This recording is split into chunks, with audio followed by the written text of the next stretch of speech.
અમે 5મા ધોરણમાં ભણીએ છીએ. શાળામાં તમે શું કરો છો? અમે શાળામાં ભણવાની સાથે સાથે શાળા ક્રિયાપ્રવૃત્તિઓમાં ભાગ લઈએ છીએ.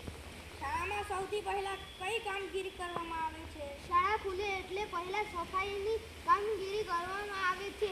વર્ગની મેદાનની તથા શૌચાલયની સફાઈ કરવાની હોય છે. આ સફાઈ કોણ કરે છે?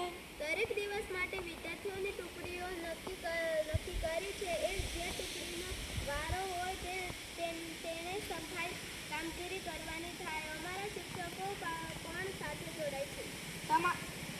તમારે આ કામગીરી રોજ કરવાની થાય છે?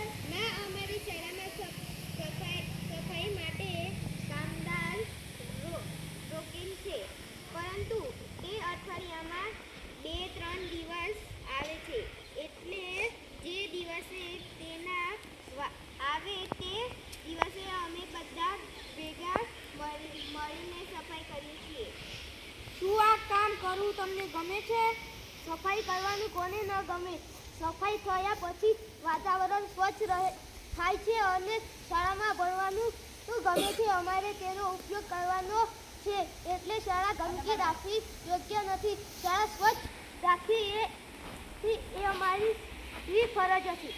આ કામ કરવાથી તમને કોઈ ફાયદો ખરો?